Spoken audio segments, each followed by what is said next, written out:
Just about everyone knows the Frozen song Let It Go, which was magnificently sung by US star Idina Menzel and surely played in millions of children's rooms. One could almost think that this is the most successful Disney song of all time, but we were taught otherwise this week. As revealed by the US Billboard chart, the title song of Encanto, called We Don't Talk About Bruno, is now the most successful Disney song in over 26 years. The first spot on the US chart certainly does justice to the splendid animated film, as it was able to convince critics and Disney fans alike in spite of the circumstances, which were not always simple due to the pandemic. The TikTok platform probably played a significant part in the success, as the hashtag Encanto really took off there with billions of views. If you have a Disney Plus subscription and haven't seen the film yet, you should do so quickly, and not just because of the highly popular theme song.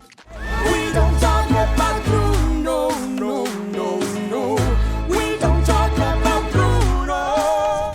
We can look forward to the new Black Panther Wakanda Forever at the end of this year, and it seems that an actress who was thought to be out of action is now returning to the set. We are of course talking about Letitia Wright, who, as we reported last year, injured herself so severely during filming that she was unable to perform for months. A return was not foreseeable until now, also because she made statements about the COVID vaccination which gave the responsible people at Disney headaches. Now, the 28-year-old British actress has fought her way back, which should especially please those involved in the production. After all, shooting was completely on hold for the time being because of her important role as Shuri. In particular, the fact that Shuri is the sister of King T'Challa, who, as everyone knows, was embodied by Chadwick Boseman, who passed away in 2020, may have finally prompted the responsible parties to let her return. In fact, there's a persistent theory that Shuri is to follow in the footsteps of her brother T'Challa, and that she will therefore play a very important, almost irreplaceable role in Black Panther Wakanda Forever. Whether Wright and her character Shuri will continue to play a role in the MCU after the Black Panther sequel is unlikely, as Disney, and especially the MCU,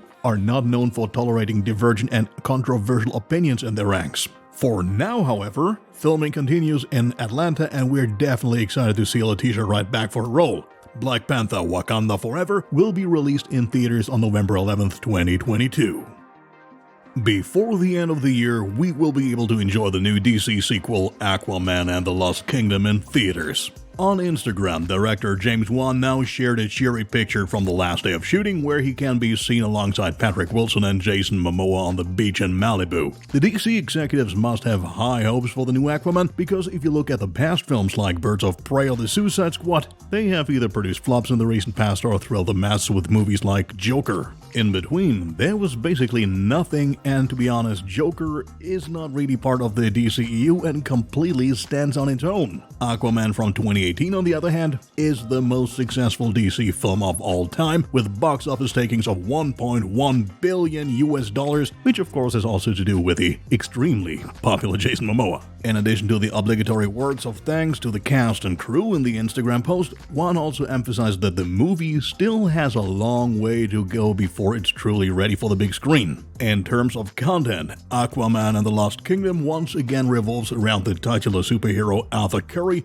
who is the new king of Atlantis following the defeat of his half-brother Ormarius. Pretty soon it becomes clear that the two feuding characters will have to team up after all, as a long-hidden force is threatening Atlantis and in fact the entire world. In addition to Momoa and Wilson, we will be able to see, among others, Dolph Lundgren as King Nereus, Nicole Kidman as Queen Atlanna, Yahya Abdul-Mateen II as Black Manta, and last but not least, Amber Heard as Mera, who is widely scorned in the fan community. The screenplay is once again written by David Leslie Johnson McGoldrick, while production is also directed by Peter Safran alongside James Wan. Aquaman and the Lost Kingdom will hit theaters on December 16th, 2022. Slowly but surely, the production of The Last of Us series is progressing, as those responsible confirmed Storm Reid, who's only 18 years old, is now part of the cast. It is furthermore known that she will embody the role of Ellie's friend Riley Abel, which surprised many fans. While Riley is not a part of the two main games, she does appear in a DLC of the first part called Left Behind, where the young girl's heartwarming but ultimately tragic story is told. The DLC is set a few weeks before the events of the first part and takes place in an abandoned mall in Boston where the two best friends perfectly combine emotional conversations with funny actions. In a video that circulated on Twitter back on January 10th, a scene strongly reminiscent of that very mall was seen in the background. A few days ago, an appearance by Riley was then officially confirmed. It is therefore quite possible that the content of the upcoming series will start off with Left Behind, or alternatively that the story of the DLC will be used for various flashbacks. However, the series is supposed to revolve around the story of the first part and the two main characters Joel and Ellie, who have to fight their way west through the United States in order to reach a research facility. In addition to Pedro Pascal as Joel and Bella Ramsey as Ellie, the cast also includes Gabriel Luna as Joel's brother Tommy, Anna Dorff as Tess, and Con O'Neill as Bill. It is not known yet when exactly the series by Chernobyl creator Craig Mazin and Neil Druckmann will be out, but we will of course keep you up to date.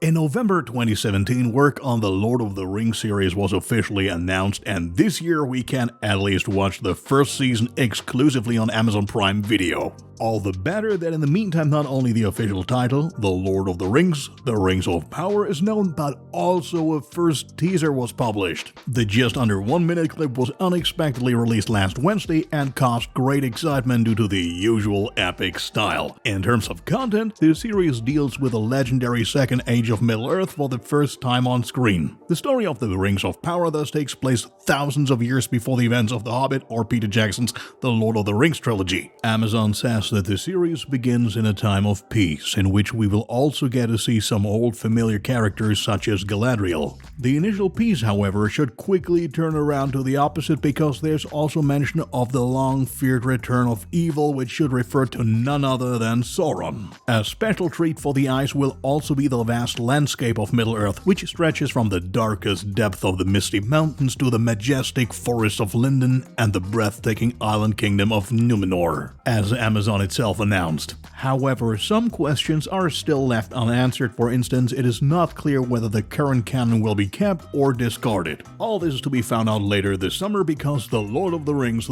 of Power will air on September 2nd, 2022 exclusively on Amazon Prime.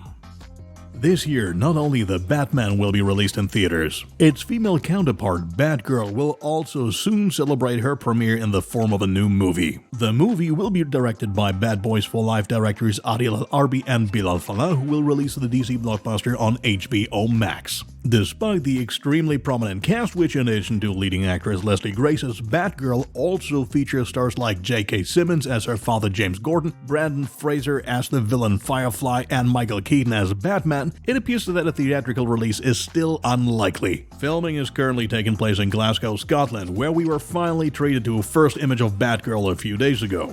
The outfit appears not to be very close to the original comic, but that should definitely not dampen our anticipation for the film. There's currently no concrete release date for Batgirl, although we can probably expect a release on HBO Max this year.